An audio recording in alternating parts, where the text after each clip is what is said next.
Alors, j'ai pas un grand âge, j'ai 4 fois 20 ans et des poussières.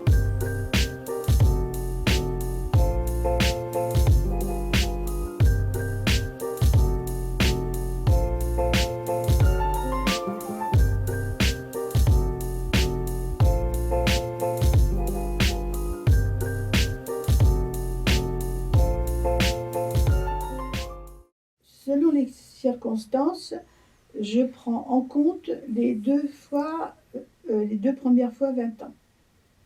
Et là, je vais.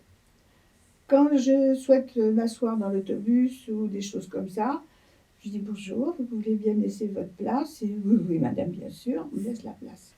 Le grand âge, je dirais que ce n'est pas une partie de plaisir. C'est assez dur parce que si vous essayez d'être autonome et vous ne pouvez pas toujours faire ce que vous voulez, vous êtes obligé de demander de l'aide.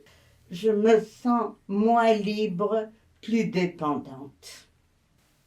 C'est ça qui me fait, dirons-nous, qui me semble plus dur. Je fais ma cuisine, je fais mes courses, je fais. Mais je sens que l'énergie n'augmente pas. Voilà. Pour ne pas dire qu'elle baisse. C'est quand même un choc parce que moi j'étais très actif aussi bien physiquement qu'intellectuellement.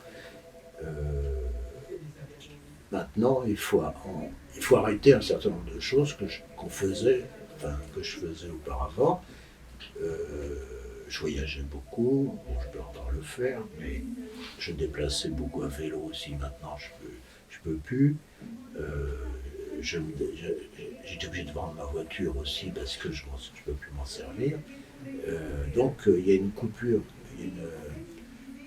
C'est une nouvelle vie, si vous voulez. Le grand âge, pour moi, c'est une chance d'avoir accumulé aussi beaucoup d'expérience, si possible de l'expérience sympa, des beaux souvenirs, et puis aussi l'idée qu'on peut s'en faire des nouveaux.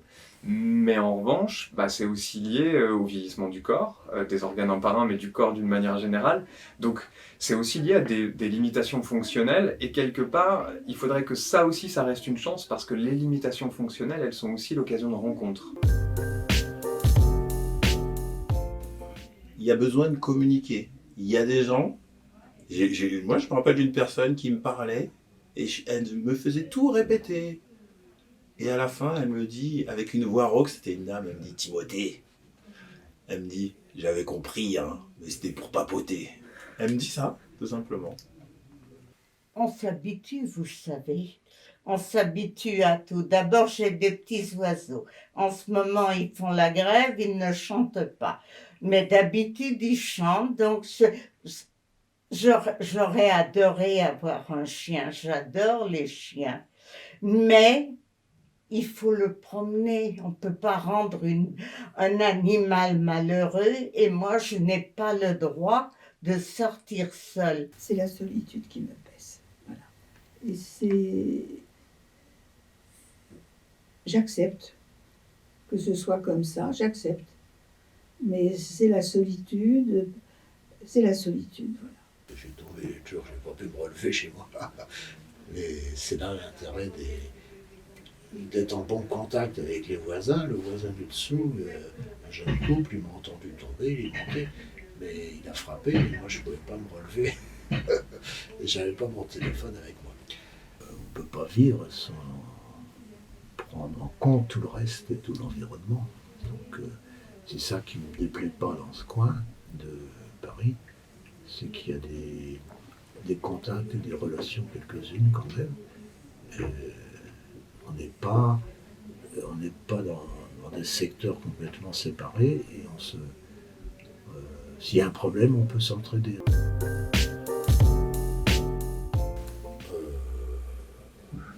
Oui, mais enfin, c'est pas forcément ce qu'on recherche. On ne peut pas non plus être dans une espèce d'idéalisation de nos aînés comme porteurs d'une grande sagesse. Moi, je crois que c'est aussi leur folie qui doit nous intéresser. Ce truc qu'ils ont, eux, d'avoir loupé des choses et de pouvoir le revendiquer, parce que ça, je trouve ça chouette aussi, et pas forcément le revendiquer comme dire aux jeunes « faites pas les mêmes erreurs que moi ». Au contraire, c'est voilà, je me suis planté, plante-toi aussi, mais on pourra comparer la manière dont on l'a fait. Si on arrivait à ça, oui, je pense qu'on vieillirait vachement mieux. Elles savent tellement de choses, même des petites choses qui ne sont pas forcément dites, mais qui vous accompagnent après terriblement. Dans tous les sens, c'est-à-dire la sagesse du propos, la sagesse de l'énoncé, de comment dire les choses, ne pas les dire violemment, parce que quand on est en activité, on est speed, donc on dit les choses sèchement.